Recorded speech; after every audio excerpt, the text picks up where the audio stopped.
متنازع ترین موضوع بنا دیا گیا ہے.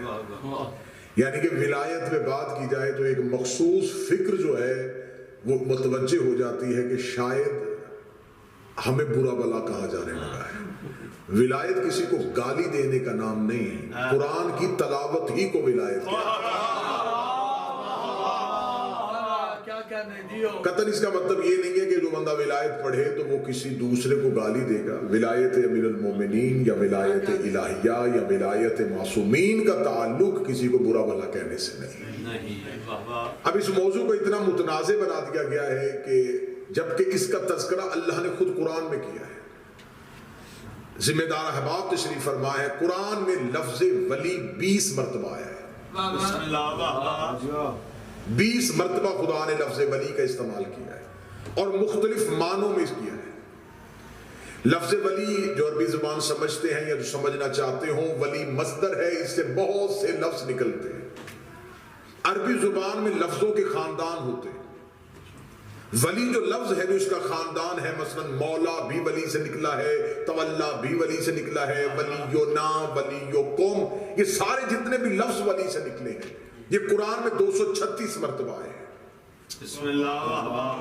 لفظ ولی کو قرآن میں 20 مرتبہ تکرار کیا گیا ہے اور 20 مختلف معنوں میں تکرار کیا گیا ہے. اور قرآن کی آیت کا سب سے بڑا حسن یہ ہے کہ قرآن کی آیت جو بھی چہرے سے نقاب اٹھائے نیچے سے علی نظر آتا ہے.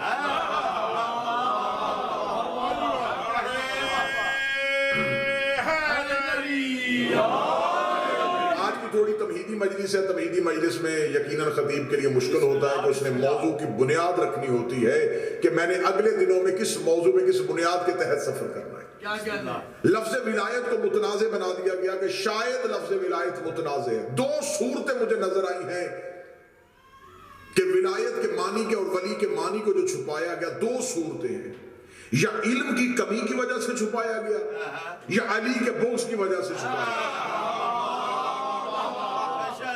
تیسری صورت ہے ہی نہیں. جس نے بھی ولی کا ترجمہ چھپایا یا اس نے علم کی کمی کی وجہ سے چھپایا یا اس نے بغض علی کی وجہ سے چھپایا. اب میں قرآن میں سے ولی کے ترجمے پڑھوں گا، آیت سے ولایت پڑھوں گا اور قرآن سے ولایت پڑھوں گا. اب آپ نے میرا ساتھ صرف اس صورت میں دینا ہے کہ میں قرآن سے آیت پڑھوں گا جس میں ولی کا تذکرہ ہے. آپ کا ذہن چھلانگ لگا کے علی کے دروازے میں جائے کہ اللہ جو صفت ولی کی بتا رہا ہے یہ صفت علی میں ہے کہ نہیں ہے. اگر صفت علی میں نظر نہ آئے تو پھر علی ولی اللہ نہ پڑھنا. لیکن اگر ولی جو بھی اللہ کہے وہ صفت علی میں نظر آئے تو پھر مان جانا کہ جیسا اللہ ولی ہے. انما ولیکم اللہ ورسولہ، بے شک اللہ ولی ہے، اس کا رسول ولی ہے اور وہ ہے جو حالت رکوع میں زکوٰۃ دیتے ہیں. صرف ایک ہی بات نہیں ہوئی، یہ بات ذہن میں رکھیے گا، صرف علی کی بات نہیں ہوئی. ہوم آیا ہے، ہوم جمع کا صیغہ ہے اور وہ سب جو حالت رکوع میں زکوٰۃ دیتے ہیں. صرف علی ہی نے حالت رکوع میں زکوٰۃ نہیں دی. آل محمد میں سے جتنے بھی میرے آئمہ ہیں ہم میں سے ہر ایک امام حالت رکوع میں زکوٰۃ دیتا ہے. آئیے میں قرآن سے سب سے پہلی آیت پڑھتا ہوں اور پھر آپ کے چہروں کی زیارت کروں گا کہ آپ کتنا اس آیت کے تعاقب میں جانے لگے ہیں. خدا قرآن میں کہتا ہے سورہ مبارک البقرہ، بسم اللہ الرحمن الرحیم، اللہ ولی الذین آمنوا یخرجہم من الظلمات الی النور. اللہ وہ ولی ہے جو اندھیرے سے نکال کے روشنی کی طرف لے کے آتا ہے. بادشاہ حسین ہاتھوں کو سلامت رکھے. جو فضائل علی ولی اللہ پہ بولے یہ کسی کے محتاج نہیں.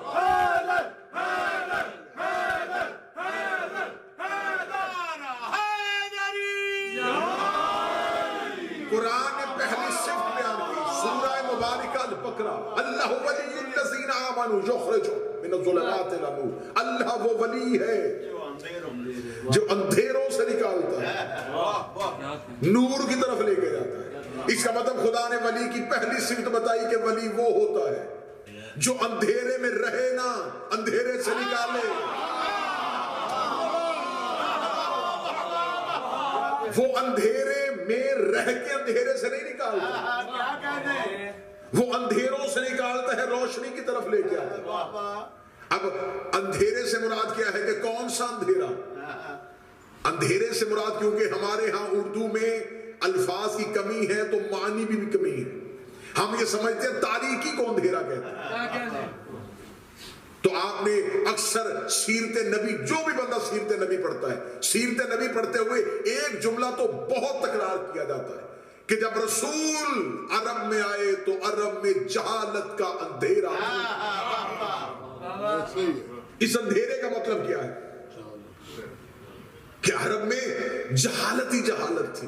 وہاں کچھ بھی سمجھنے والا نہیں تھا، وہاں کوئی علم کا نور ہی نہیں تھا، جہالت کا اندھیرا تھا، تاریکیوں کا راج تھا. سیرت نگار سب نے لکھا کہ عرب میں اندھیرا تھا جب نبی نے روشنی پھیلائی. اس کا مطلب ہے کہ حجت اسے کہتے ہیں جو اندھیروں سے نکالے. اب مکہ میں کیا اندھیرا تھا؟ مکہ میں کیا اندھیرا تھا؟ بت پرستی کرتے تھے، اللہ کی معرفت نہیں تھی، بنائے ہوئے پتھر کے بتوں کو پوجتے تھے، رشتوں کا تقدس نہیں تھا، شراب عام تھی، گناہ فخر سمجھ کے کیا جاتا تھا. وہاں کیا تھا؟ وہاں رشتوں کا تقدس نہیں تھا، وہاں بتوں کو سجدہ ہوتا تھا. تو اس کا مطلب ہے کہ نبی نے انہیں بتایا کہ اپنے ہاتھ کے بنائے ہوئے بتوں کو خدا نہیں کہا جاتا. جس گھر میں ماں ہو اس کا احترام کیا جاتا ہے، بہن سے نکاح حرام ہوتا ہے، بیٹی کا احترام کیا جاتا ہے، شراب حرام ہوتی ہے، جوا حرام ہوتا ہے. نبی نے یہ سب کچھ بتایا تو خدا نے کہا اس نے اندھیروں سے نکالا ہے، انہیں نور کی طرف لے کے آیا ہے. اس کا مطلب ہے جو رشتوں کی پہچان کروائے وہ بھی ولی ہوتا ہے، جو بتوں سے بچائے وہ بھی ولی ہوتا ہے. امیر المومنین نے کوفہ کے منبر میں بیٹھ کے کہا تھا اے عرب کے جاہلوں، مقابلہ ہم سے نہ کرنا، ہم نے نہ اللہ کے سوا کسی کو سجدہ کیا ہے اور تمہیں رشتوں کا تقدس بھی دیا. ہم نے اللہ کے سوا کبھی کسی غیر کو سجدہ نہ کیا. جو اندھیرے سے نکالے اور نور کی طرف لے کے آئے وہ ولی. پہلی صفت ولی کی پہلی آیت میں نے پڑھ دی. پہلا ولی وہ ہوتا ہے جو اندھیروں سے نکالے نور کی طرف لے کے آئے. لیکن اگلی صفت میں پڑھنے لگا ہوں. میں نے صرف آیت پڑھنی اور آپ کا ذہن چھلانگ لگا کے نجف جائے. یہ صفت علی میں پائی جاتی ہے یا نہیں پائی جاتی؟ خدا کہتا ہے ان اولیاء اللہ ولا خوف علیہم ولا هم یحزنون. جو اللہ کے ولی ہوتے ہیں انہیں خوف نہیں ہوتا.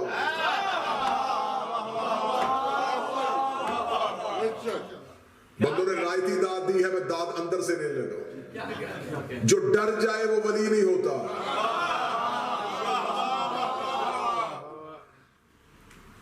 ولی کی دوسری صفت خدا نے بیان کی جسے نہ خوف ہو نہ ڈر، جو بغیر خوف کے ہر جگہ جائے اسے ولی کہتے ہیں. پہلی صفت اندھیرے سے نکالتا ہے نور کی طرف لے کے آتا ہے. دوسری صفت اللہ کے ولی کو خوف نہیں ہوتا. قرآن نے تیسری صفت بیان کی. میں صرف ولی کی صفتیں پڑھنے لگا ہوں. آج صرف ولایت قرآن سے پڑھی جائے گی. خدا کہتا ہے اللہ تمہارا ولی ہے. کون سا ولی ہے؟ هو یحیی الموتى. وہ ولی ہے جو مردوں کو زندہ کرتا ہے.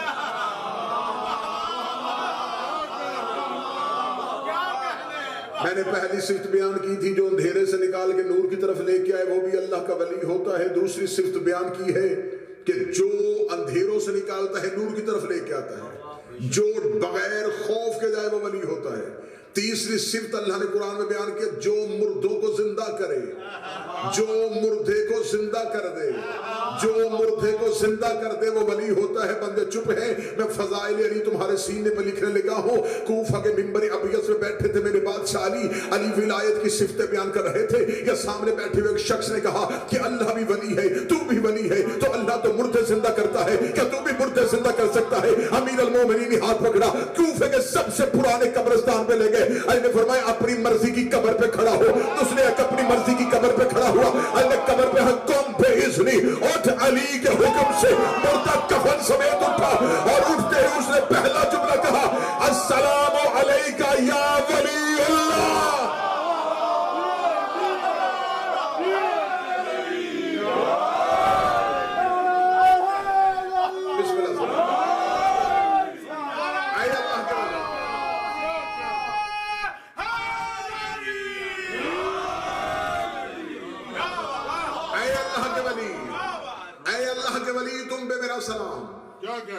اللہ بھی ولی، رسول بھی ولی، علی بھی ولی. بعض بندے یہاں پہ کہتے ہیں کہ اس آیت میں ولایتوں کا ذکر ہے. غلط. ولایت ایک ہے، ولی تین ہے. کوئی یہ نہ سمجھے کہ اللہ کی ولایت اور ہے، رسول کی ولایت اور ہے، علی کی ولایت اور ہے. جیسی اللہ کی ولایت ویسی رسول کی ولایت ویسی علی کی ولایت. پریشان ہو کے مجھے نہ دیکھنا، مذہب شیعہ میں سب سے پرانی کتاب ہے اصول کافی. اصول کافی میں نہ ہو زبان ممبر پہ کٹوانے کے لیے تیار ہو. میرے چھٹے امام نے کہا تھا ولایتنا ولایت اللہ، ہماری ولایت ہی اللہ کی ولایت.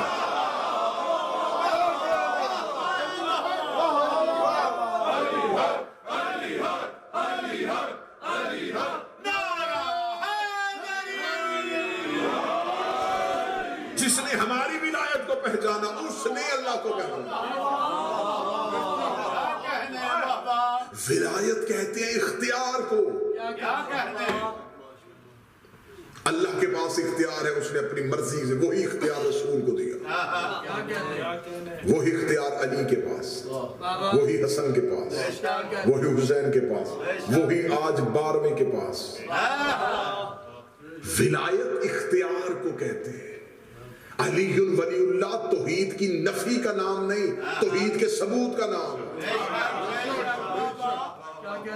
جب ہم نے علی ولی اللہ کہا تو ہم نے علی کی ولایت کے ذریعے سے اس کی ولایت کو پہچانا. جو مردوں کو زندہ کر دے وہ بھی ولی ہوتا ہے.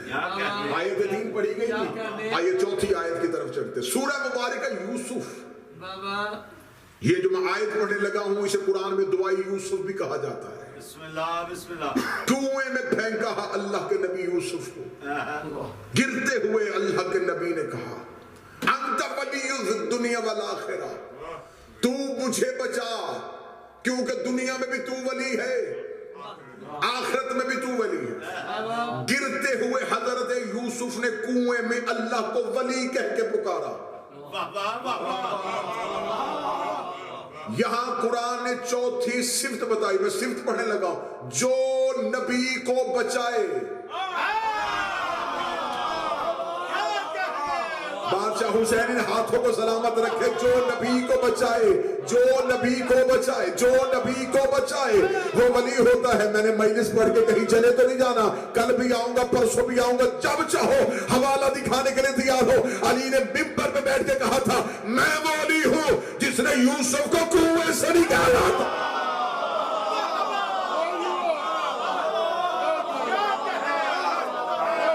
یوسف نے بلایا اللہ کو تھا، اللہ نے اختیار دیا علی کو. اس کا مطلب یہ نہیں ہے کہ علی اللہ ہو گیا، بلایا اللہ کو تھا، اللہ نے اختیار دے کے علی کو بھیجا. ہمارے یا علی مدد پہ اعتراض نہ کرنا، مدد اللہ سے مانگتے ہیں، اللہ علی کو بھیجتا.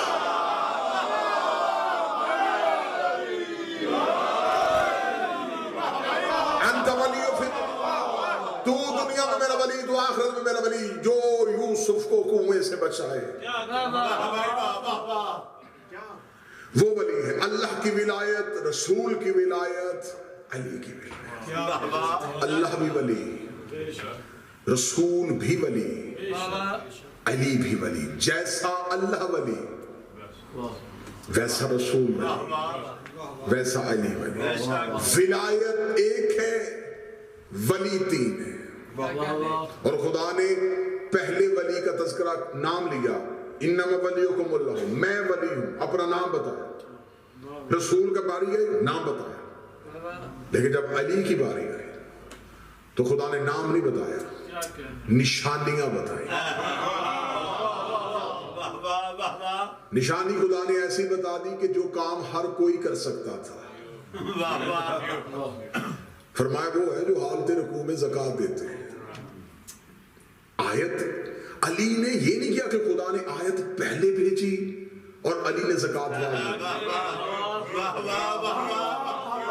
اگر آیت کے اترنے کے بعد علی زکوٰۃ دیتے ہیں تو اس کا مطلب ہے کہ علی کو ولایت کی ضرورت ہے. سر نہ ہلاؤ.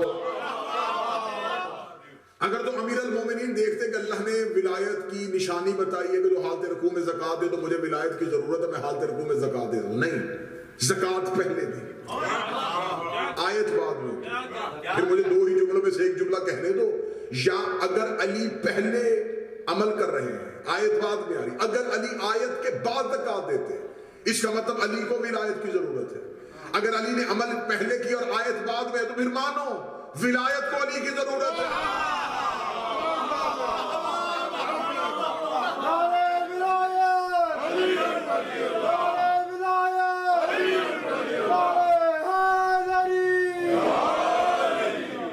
اعتراض ہوتا ہے نا کہ جی ولایت علی ولی اللہ قرآن سے دکھاؤ.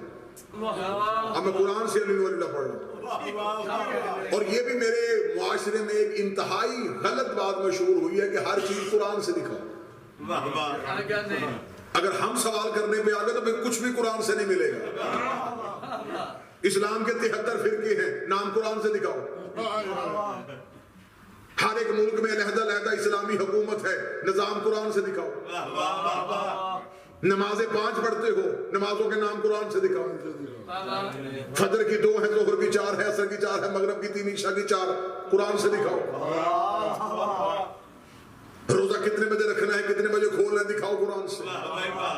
اگر ہر چیز قرآن سے دیکھنے پہ آؤ گے تو پھر تمہیں کچھ بھی قرآن سے نہیں ملے گا. اس لیے کہ جب تک وارث کو نہیں ڈھونڈو گے,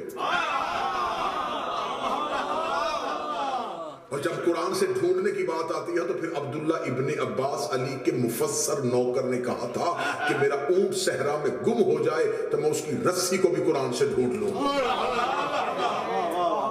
میرے گم شدہ اونٹ کی رسی کا ذکر بھی قرآن میں سے ہوگا, اس لیے کہ میرے پاس وارث قرآن ہے.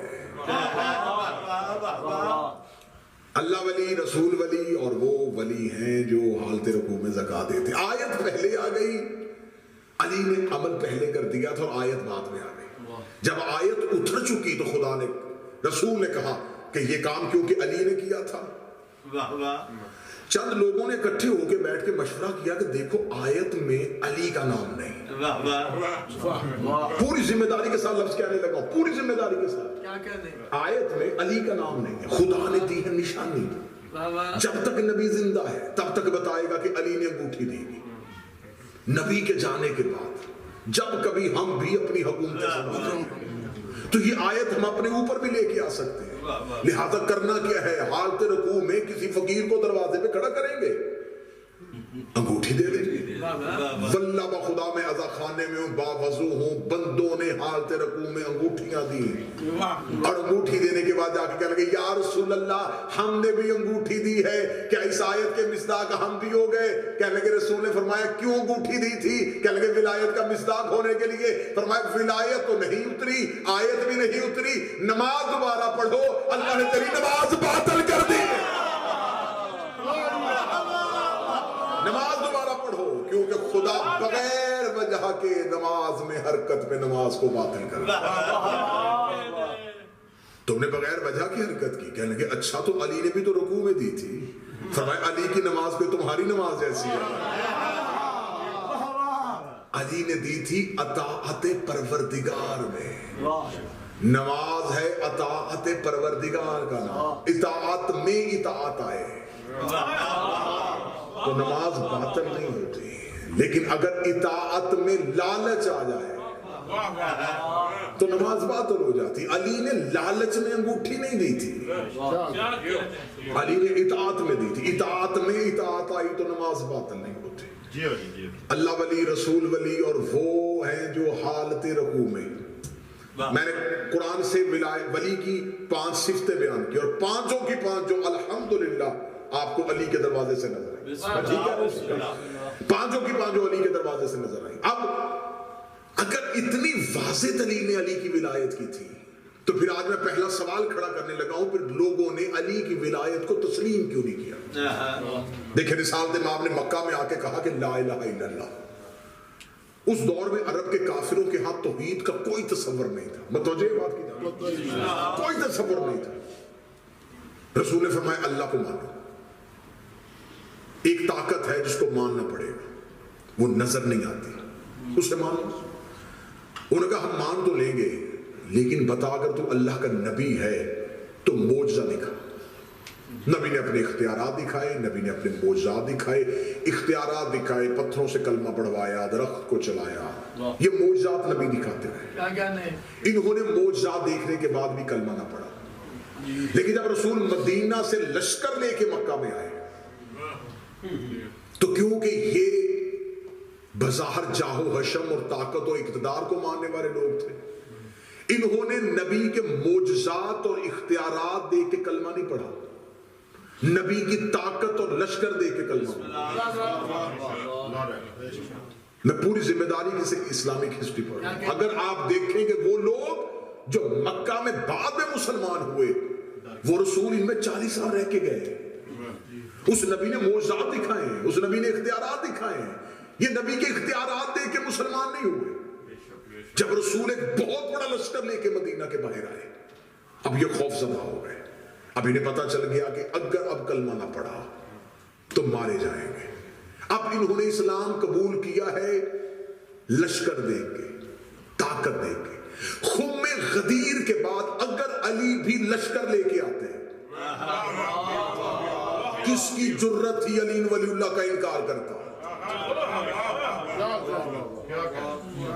آپ ایک لمحے کے لیے سوچیں کہ اگر امیر المومنین خم غدیر کے بعد علی جیسا بہادر کون تھا؟ صرف بنی ہاشم کے جوانوں کو ہی تلواریں دے کے ساتھ رکھتے اور مدینہ کی گلیوں میں کہتے کہ مانو میری ولایت کو۔ تو جیسے مکہ کے کافروں نے ایک لمحہ دیر کیے بغیر محمد رسول اللہ پڑھ لیا تھا، ویسے ہی مدینے کے منافق لمحہ دیر کیے بغیر علی ولی اللہ پڑھ لیتے، لیکن نہیں، علی ولی اللہ بزور شمشیر نہیں منوایا، علی اختیارات دکھاتا رہا، انہوں نے انکار کیا۔ حسن نے اختیار دکھایا، انہوں نے انکار کیا۔ حسین نے اختیار دکھایا، انہوں نے انکار کیا۔ سجاد نے اختیار دکھایا، انہوں نے انکار کیا۔ ہر حجت اختیار دکھا کے منواتی رہی، یہ آج تک انکار کرتے آ رہے ہیں، کیونکہ اب انہیں انتظار ہے کہ پہلا محمد بھی مکہ میں لشکر لے کے آیا تھا، آخری محمد بھی مکہ میں لشکر لے کے آئے گا۔ علی ولی اللہ پڑھیں گے، لیکن جب مہدی کی ذوالفقار باہر آئے،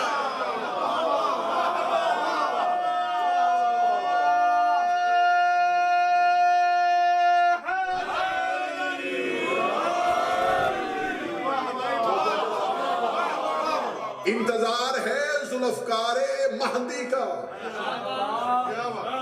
اب مجھے رائد نہ کرنا، مجھے بول کے بتانا جن بندوں نے مکہ میں علی کی تلوار کے ڈر سے کلمہ پڑھا کہ آج انہیں حقیقی مسلمان مانا گیا، انہوں ہی نے اسلام کو نقصان پہنچایا۔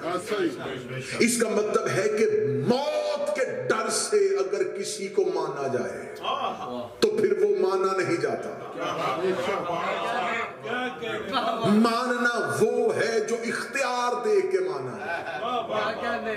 خدا قیامت کو لمبا کر رہا ہے کہ اب بھی اختیار کو مانو، اب بھی اختیار کو مانو، لیکن اب بھی اگر اختیارات دیکھ کے، علی کے معجزات دیکھ کے، علی کے فضائل دیکھ کے، علی کے اختیارات دیکھ کے مانا نہیں جا رہا۔ اور حد ہو گئی ہے کہ کسی مسلمان سے جا کے پوچھو، اللہ قرآن میں کہتا ہے کرامن کاتبین کہ 2 فرشتے ہیں جو لکھتے ہیں، اس میں کوئی دوسری رائے نہیں ہے کہ کسی مسلک نے اس کا انکار کیا۔ مذہب اسلام کے جو عقائد مشترک ہیں ان میں سے ایک عقیدہ یہ بھی ہے کہ خدا نے ہر انسان پہ 2 فرشتے مقرر کیے۔ یہ ہے یا نہیں؟ ایک نیکیاں لکھتا ہے، ایک گناہ لکھتا ہے۔ کہتے وہ کہاں ہیں؟ کاندھوں پہ۔ ایسا ہی ہے، خدا نے یہ نہیں کہا کہ وہ تمہارے دائیں چلتے، ایک دائیں چلتا ہے ایک بائیں چلتا ہے، فرمایا نہیں، وہ تمہارے کاندھوں پہ۔ خدا نے یہ بھی نہیں کہا کہ وہ تمہارے دائیں بائیں بیٹھ جاتے، فرمایا وہ تمہارے کاندھوں پہ، شانوں پہ ہیں۔ میں نے مقرر کیے ہوئے کرامن کاتبین 2 فرشتے، رحمت والے فرشتے، کرامت والے فرشتے، عزت والے فرشتے جو تمہارے کاندھوں پہ بیٹھے ہیں صرف لکھنے کے لیے، تاکہ تم قیامت والے دن مکر نہ سکو۔ اگر تم قیامت والے دن کہو کہ ہم نے تو یہ کیا ہی نہیں تھا، تو وہ فرشتہ گواہی دے جو لکھ رہا ہے۔ 2 بیٹھے ہیں لکھ رہے ہیں، کہاں بیٹھے ہیں جی؟ شانوں پہ۔ کسی مولوی کے سر پہ قرآن رکھ کے کہو کہ یہ 2 فرشتے اللہ نے بٹھائے ہیں، دکھا کہتے جی ہیں لیکن نظر نہیں آتے. تو دو نہ نظر آنے والے مان لے تو مسلمان. اللہ جانے آپ کہاں چلے گئے. تیرے پاس دو نہ نظر آنے والے ہوں تو تو پھر بھی مسلمان. ہم ایک نہ نظر آنے والا مانے. اگر دو نہ نظر آ کے لکھ سکتے ہیں تو ایک نہ نظر آ کے لکھوا سکتا ہے. یہ جو کاندھوں پہ بیٹھے ہیں یہ گواہی کے لیے ہیں. یہ کندھوں پہ ہیں تو گواہی کے لیے, یہ شانوں پہ ہیں تو گواہی کے لیے. بادشاہ حسین مجھے ایک ایسے چہرے کی زیارت کروانا جو اس جملے کو ویسے سمجھ سکے جیسے میں سمجھانا چاہتا ہوں. اس کا مطلب جو شانوں پہ ہیں وہ گواہ ہوتے ہیں. گواہ ہمیشہ شانوں پہ ہی ہوتے ہیں. گواہ ہمیشہ کاندھوں پہ ہی ہوتے ہیں. جو میرے شانوں پہ ہے وہ میرے گواہ ہے, جو تیرے شانوں پہ ہے وہ تیرے گواہ ہے, جو محمد کے شانوں پہ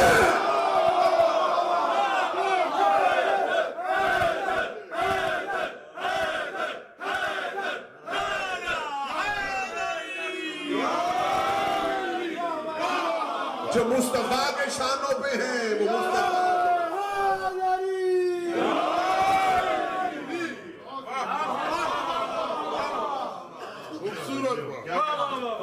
جو مصطفیٰ کے شانوں پہ وہ مصطفیٰ کے گواہ, جو تیرے شانوں پہ وہ تیرے گواہ.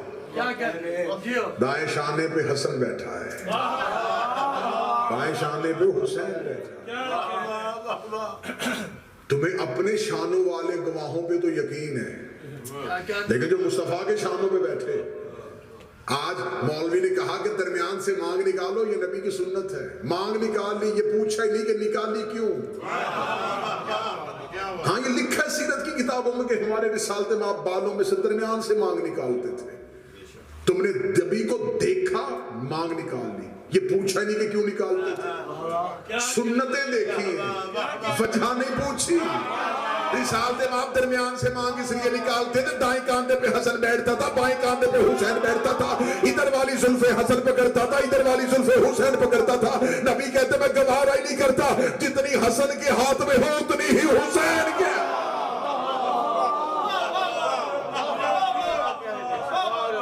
پہلی ولایت اللہ کی ولایت, ہم اللہ کو بھی ولی مانتے ہیں. دوسری ولایت اس کے رسول کی ولایت. رسول بھی ولی ہے. آپ ولی کی ولایت تو پڑھتے ہیں, میں آج رسول کی ولایت پڑھنے لگا کہ رسول کے پاس کیا اختیار ہے. رسول کا سب سے بڑا اختیار سنو قرآن سے, سورہ مبارکہ آل عمران سے, بسم اللہ الرحمن الرحیم, قل ان کنتم تحبون اللہ فاتبعونی. یہ سب سے بڑا اختیار ہے رسول کا. خدا نے کہا کہہ دے اگر یہ اللہ سے محبت کرتے ہیں مجھے ان کے سجدوں کی ضرورت نہیں. فاتبعونی, یہ صرف تیری اتباع کرے. میرا محبت, یہ ہے میرے نبی کی ولایت. میں جملہ تبدیل کروں, یہ ہے علی کے نبی کی ولایت. یہ ہے من کن تو مولا والے نبی کی ولایت. کہ خدا کہہ رہا ہے کہ میرا محمد یہ کہتے ہیں کہ ہم اللہ سے محبت کرتے, مجھے ان کی محبت کی ضرورت نہیں. فتح یہ صرف تیری اتباع کریں. اور جب یہ تیری اتباع کریں گے تو پھر کیا ہوگا, یحببکم اللہ, میں اللہ خود ان سے محبت کروں گا. تم بھی محبوب پروردگار بن سکتے ہو اگر اتباع مصطفیٰ میں ہو تو. کرو میرے مصطفیٰ کی اتباع, جو میرا محمد کہے. اب میرے اللہ اور رسول کی اتباع کیسے کرنی ہے, خدا نے دوسری آیت میں بتا دیا کیسے کرنی ہے. فرمایا یہ نہیں دیکھنا کہ یہ ماننا ہے یہ نہیں ماننا, یہ رکھنا ہے یہ نہیں رکھنا, ایسا کرنا ایسا نہیں کرنا. فرمایا وما آتاکم الرسول, جو رسول دے وہ لے لو, جس سے روکے. آیتیں ایسے ہی نہیں اترتی. اس کا مطلب رسول دیتا بھی ہے روکتا بھی ہے. جو دے بولو, جس سے روکے اس سے رک جاؤ. یہ جو دیتا ہے وہ انعمت علیہم ہے, جس سے روکتا ہے وہ غیر المغضوب علیہم. جو دے, جو رسول دے. اب ہم کیا کریں, ہمیں گھروں میں بیٹھ کے کافر تو کو کہہ دے تو آسان ہے، خدا کہتا جو محمد دے وہ لے لو، رسول نے غدیر میں علی دیا، ہم نے لے لیا۔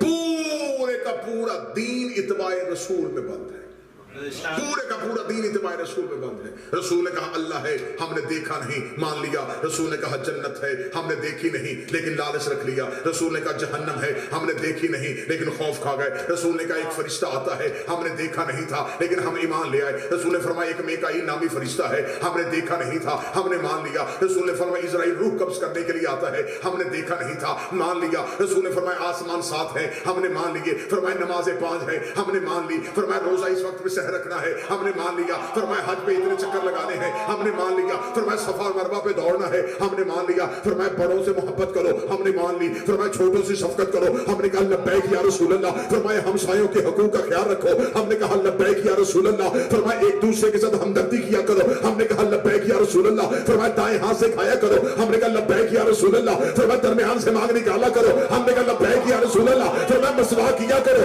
ہم نے کہا یا رسول اللہ لبیک۔ فرمایا داڑھی اتنی رکھا کرو، ہم نے کہا لبیک یا رسول اللہ۔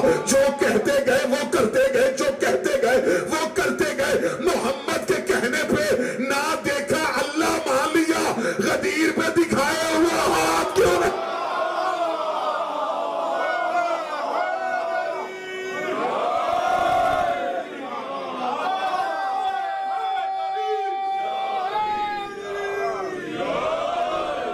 جو اللہ دے رہا تھا وہی علی دے رہا تھا،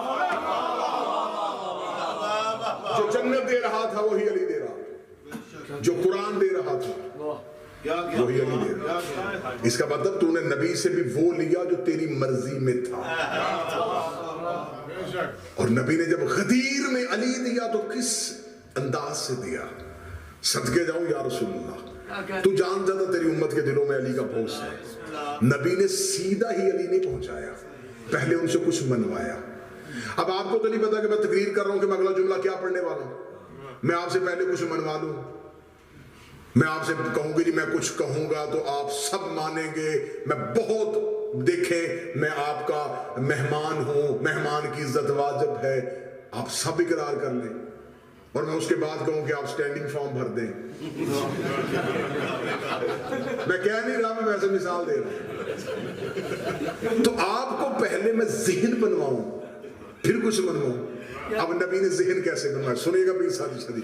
نبی نے فرمایا النبی اولا بالمؤمنین من انفسہم، یہ جو نبی ہوتا ہے نا یہ مومنین کے نفسوں پہ ان سے زیادہ حق رکھتا ہے۔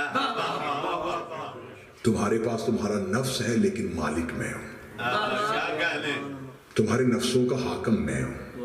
سب نے کہا لیکن لبیک یا رسول اللہ، ہم نے کبھی انکار کیا، مانتے کہ آپ مالک ہیں۔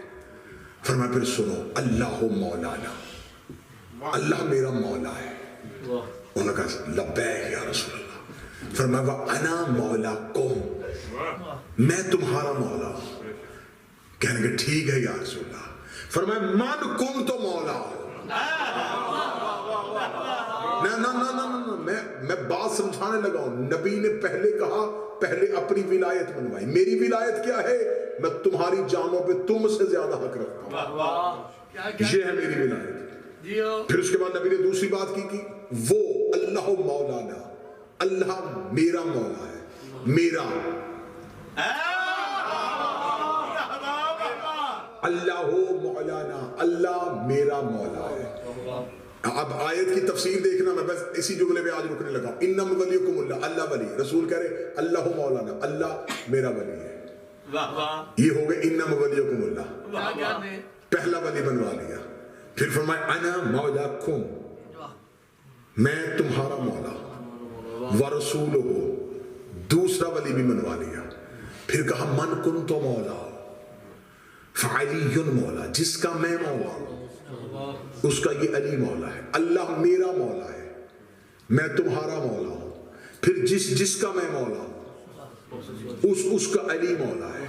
رسول نے کوئی حد بندی نہیں کی کہ میں جنات کا، میں ملائکہ کا، میں فرشتوں کا، میں انسانوں کا، میں مدینے والوں کا، میں مکہ والوں کا۔ فرمایا جس کا ہوں اس کا علی مولا ہے۔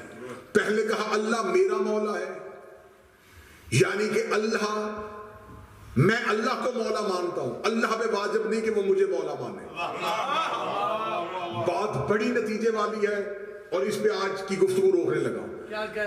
رسول نے فرمایا کہ اللہ کو میں مولا کہتا ہوں، اللہ مجھے مولا نہیں کہتا۔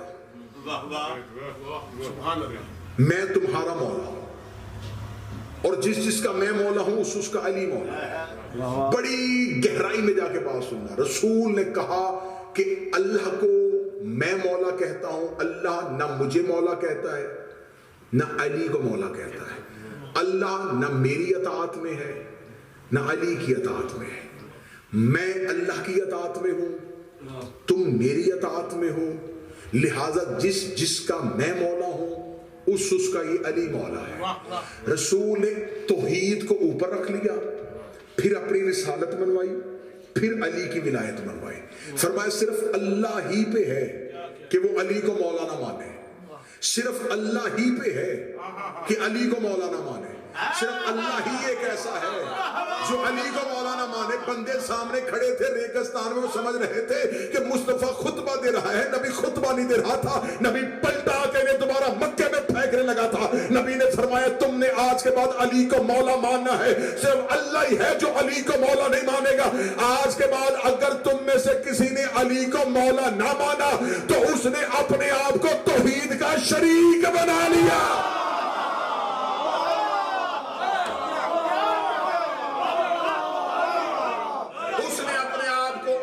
شریک صرف اللہ۔ علی کو میں جملہ آسان کر دیتا ہوں، کچھ بندے پریشان ہیں کہ بندوں نے داد کس سوال میں دے دی ہے، جملہ سمجھ میں۔ علی کو مولا نہ ماننے کے لیے صرف اللہ ہونا چاہیے۔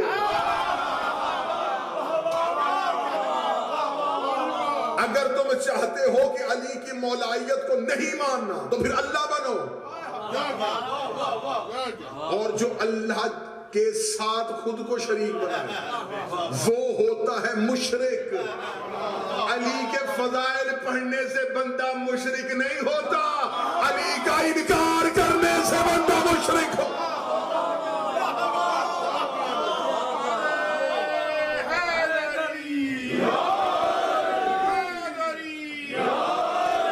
تم سے کس نے کہہ دیا کہ علی الولی اللہ پڑھنے سے بندہ مشرک ہوتا ہے؟ علی الولی اللہ پڑھنے سے تو بندہ توحید پرست ہوتا ہے۔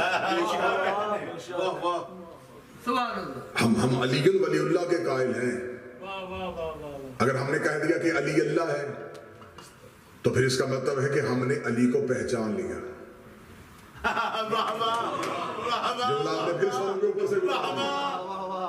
میری تو نظر میں ایک ہی بندہ تھا جو اس جملے میں چپ رہنا تھا، لیکن سارا مجمع چپ ہو گیا۔ میں پھر جملہ دہرانے لگا ہوں،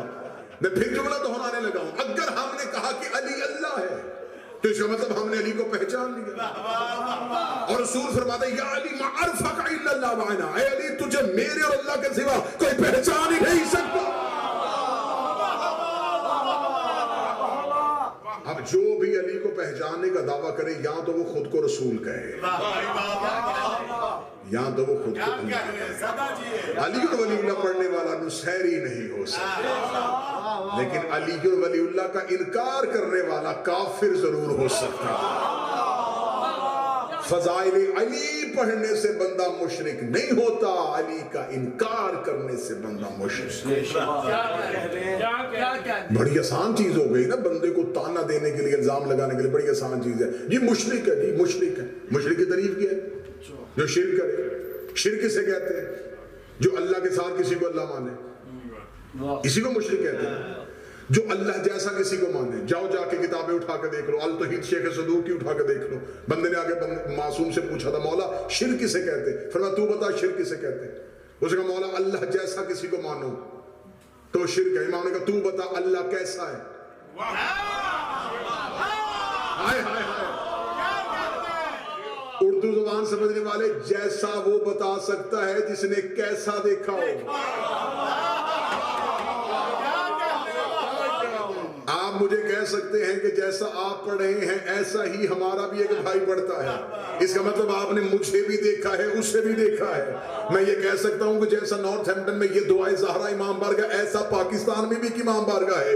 اس کا مطلب میں نے اسے بھی دیکھا ہے، اس سے بھی دیکھا ہے. فرمایا جو اللہ جیسا کسی کو مانے، امام نے فرمایا اللہ جیسا تو وہی مانے گا نا جس نے پہلے اللہ دیکھا ہو، جس کو پتا ہو کہ اللہ کیا ہے. اب بتاؤ تمہارے ذہنوں میں تصور توحید کیا ہے؟ جب تمہارے ذہنوں میں توحید کا تصور ہی کوئی نہیں ہے تو پھر تم اللہ جیسا کیسے بنا سکتے ہو؟ دوسرا پھر پورے قرآن میں اللہ بار بار کہے شرک سے بچو، شرک سے بچو، شرک سے بچو. پھر اللہ کس شرک کی بات کر رہا ہے؟ گردن کٹوانے کے لیے تیار ہو. امام نے فرمایا اللہ کے ساتھ کسی کو اللہ ماننا شرک نہیں ہوتا، ہمارے ساتھ کسی کو ماننا شرک ہوتا.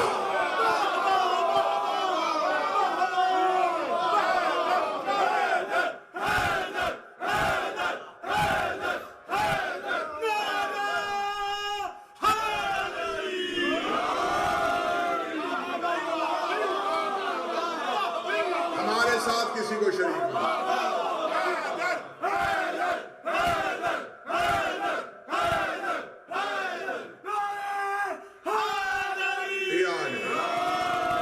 ابھی یہ تھوڑے صاحب درود پڑھتے پڑھتے تھوڑا آگے تشریف لے آئیں. اللہ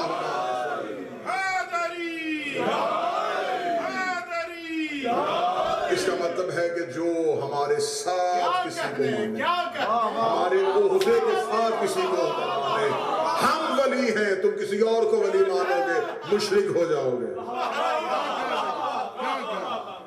ہم ولی ہیں، ہمارے ساتھ کسی کو ولی مانو گے مشرک ہو جاؤ گے. اب مجھے نہیں پتا کون بندہ سینے کے اندر بات لے جائے گا. ہم حجت ہیں، ہمارے ہوتے ہوئے کسی اور کو حجت مانو مشرک ہو جاؤ گے. ہم مولا ہیں، ہمارے ہوتے ہوئے کسی کو مولا مشرک ہو جاؤ گے. ہم امام ہیں، ہمارے ہوتے ہوئے کسی کو امام مشرک ہو جاؤ گے. علی سے دور ہونے کا نام شرک ہے. ولایت علی تحفظ توحید کا نام ہے. علی ولی اللہ بقائے توحید کا نام ہے. بات یہیں پہ رکے گی انشاءاللہ. یہیں سے بات کو کل لے کے آگے بڑھیں گے. اور ولایت فی القرآن علی ولی اللہ قرآن سے ثابت کریں گے کہ ولایت امیر المومنین کسے کہتے ہیں. اگر دنیا علی ولی اللہ کو سمجھ گئی ہوتی پھر علی کی بیٹیاں شام کو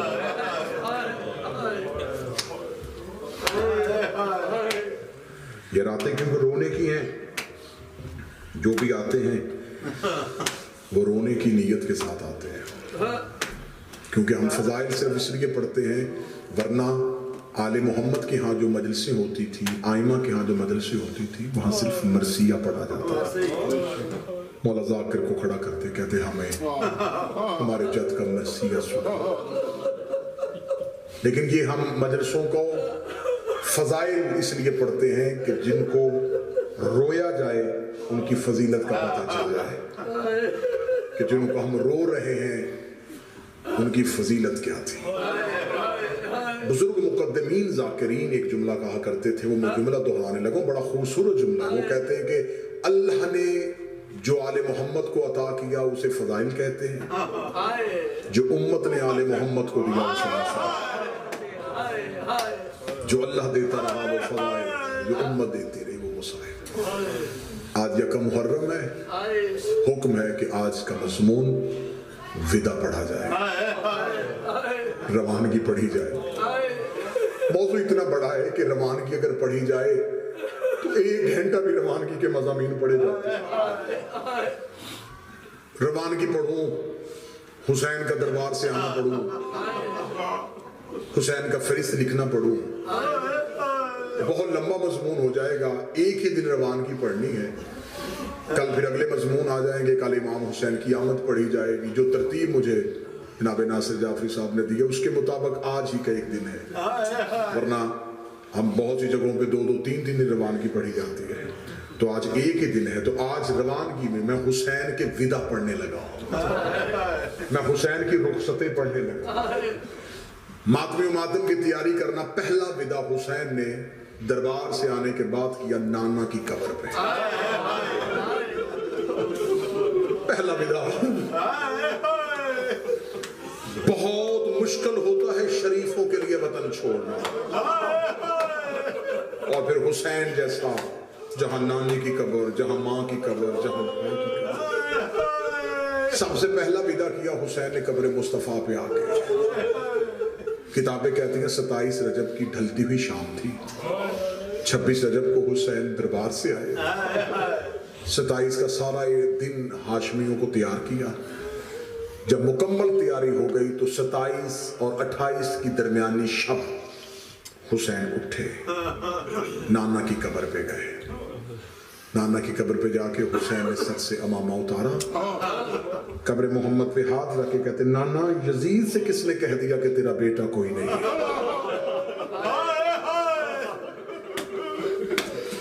جو مضمون سن کے رونے کے آدمی ہیں، نانا میں تیرا حسین تیرا دین بچانے کے لیے وطن چھوڑ رہا ہوں، نانا مشکل ہے تیری قبر سے دوری، لیکن نانا میں جاؤں گا، نانا تیرا دین بچانا ہے۔ قبر رسول سے آواز آئی حسین مشن بڑا مشکل ہے، صرف میری نبوت نہیں، آدم سے لے کے تیرے باب علی تک سب کی محنت اب تیرے ہاتھ میں ہے، حسین بچائے گا، نانا بچاؤں گا، حسین تیاری، نانا 40 دروازوں کو بند کروں گا تیرا دین بچانے کی خاطر۔ حسین اگر دین پھر بھی نہ بچا، نانا تو پریشان نہ ہو، میں ماں کی شکل والی بیٹی مدینے کی گلیوں میں روتی چھوڑوں۔ حسین اگر میرا دین پھر بھی نہ بچا، نانا میں مکے میں جا کے بدِ حرام توڑوں گا۔ حسین اگر میرا دین پھر بھی نہ بچا، نانا تو پریشان نہ ہو، میں 2 محرم کربلا کے جنگل میں اتر جاؤں گا۔ حسین جنگلوں میں اترنے سے دین نہیں بچتا۔ قبر مصطفیٰ سے اٹھ کے کھڑا ہوا، فاطمہ کا لال ہاتھ باندھ کے کہتا نانا تو نہ گھبرا، 7 محرم میری سکینہ پیاسی ہو جائے گی۔ حسین پیاسے رہنے سے دین نہیں بچتا، روکے گا نانا تو نہ گھبرا، 8 محرم میری زینب پیاسی رہے گی۔ حسین پیاسے رہنے سے دین بچتا تو ابراہیم اسماعیل کو پیاسا رکھ کے بچا لیتا۔ فرمایا نانا تو نہ گھبرا، 10ویں محرم کا سورج طلوع ہونے دے، میں اکبر کا جگر دوں گا، غازی کے بازو دوں گا، قاسم کی لاش کے ٹکڑے اٹھاؤں گا، عسکر کی گردن سے تیر کھینچوں گا، اور محمد کے جنازے اٹھاؤں گا۔ آواز آئی حسین اتنا کچھ دے کے بھی دین نہ بچا، روکا تھا نانا تو نہ گھبرانا، سر سجدے میں رکھوں گا میں، اٹھائے گا میرا قاتل۔ قبر محمد سے آواز آئی اگر تیرے سر کے بعد بھی دین نہ بچا، حسین دامن کو چھاڑ کے اٹھ کے کھڑے ہوئے، روکنے جو دے سکتا تھا وہ میں نے دے دیا، تب تو بتا تیرے دین کو کیا چاہیے؟ ابھی قبر محمد سے کوئی آواز نہیں آئی، یہ سیدوں کی حویلی سے ایک بی بی کے رونے کی آواز آئی، حسین گھبرانا، نانے سے وعدہ کر گیا، کربلا جانے تو جانے، شام جانے تیری زینب۔ آج روک میرا کربلا جانے تو جانے، شام جانے تیری زینب جانے۔ میں حسین میں بیٹھی ہوں، حسین شام میں دین میں بچاؤں گی۔ حسین رو کے دن لے نانا تیرا دین بچ گیا۔ نانا تم سب نے مل کے محنت کی اور یثرب کو مدینہ کیا، نانا تو اکیلا نہیں تھا، تیرے پاس میرے باب علی کی تلوار تھی، تیرے پاس میری ماں فاطمہ کی دعائیں تھی۔ نانا تم سب نے محنت کی اور یثرب کو مدینہ کیا۔ نانا میں اپنا شہر بنانے جا رہا ہوں، نانا میں صحرا کو ڈھونڈوں گا، نانا میں اتنا خوبصورت شہر بنا دوں گا، تو ہر شب جمعہ 1.25 لاکھ نبی لے کے میرے شہر نہ آئے مجھے حسین۔ نانا میں اپنا شہر بناؤں گا، نانا وعدہ ہو گیا، نانا اب تیرا دین بچے گا۔ نانا بیٹے کا الوداعی سلام، اگلی صدر پڑھوں جو رونے کے لیے آئے ہو۔ نانا تیری قبر پہ روز میں چراغ جلانے آتا تھا، میں تیری قبر کا مجاور ہوں۔ نانا میں 7 سال کی بیٹی چھوڑ کے جا رہا ہوں، نانا وہ تیری قبر پہ چراغ جلانے آیا کرے گی۔ نانا 9 دن میری سغرا کو تسلیاں دینا، 10ویں والے دن میری سغرا کو اپنی قبر سے اٹھنے نہ دینا۔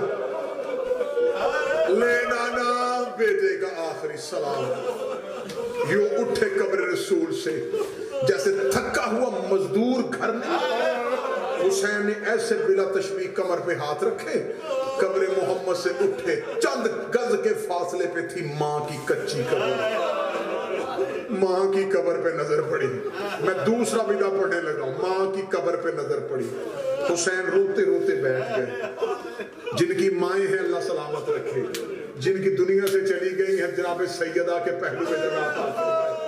میں جملہ معافی مانگ کے پڑھنے لگا ہوں، ماؤں سے بچوں کے رونے برداشت نہیں ہوتا۔ اگر بچہ ماں کے پاس بیٹھ کے رو رہا ہو نا تو ماں کا دل گھبرانا شروع ہوتا ہے۔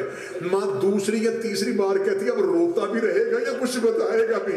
حسین قبر زہرا پہ جا کے صرف روئی جا رہے تھے۔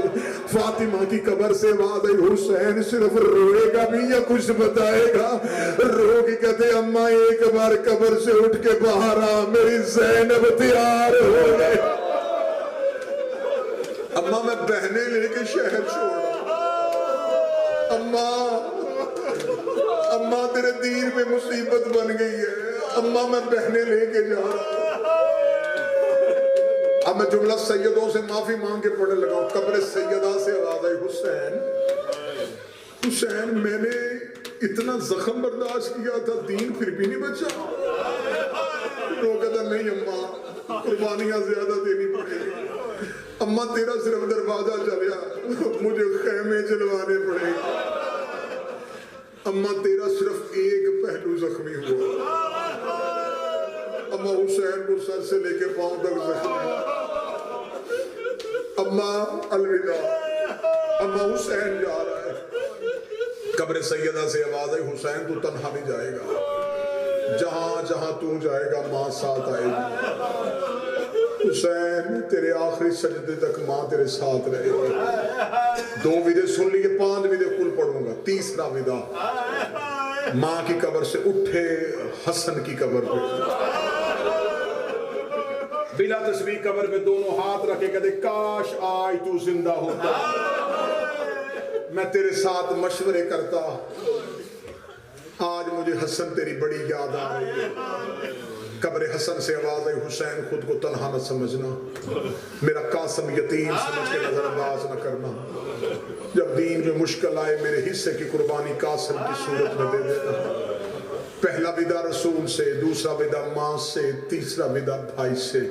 حسین حویلی آئے، چوتھا ودا کیا حسین نے نانی ام سلمہ سے، سفید بال نبی کی زوجہ کے۔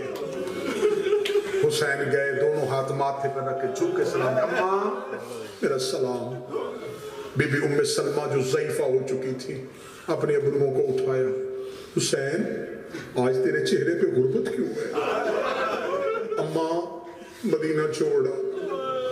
بی بی ام سلمہ جس کو تاریخ یاد ہے نا، کسی بی بی ام سلمہ کو رسول نے کربلا کی خاک دی تھی، اب وہ اس روایت کو ذہن میں رکھ کے حسین سنے۔ جب کہا نا اماں میں مدینہ چھوڑا، بی بی ام سلمہ کی آواز ہے، حسین جا کہاں رہے ہیں؟ تو کہتا اماں عراق۔ تو کہتی کہیں اور چلا جا، عراق نہ جانا،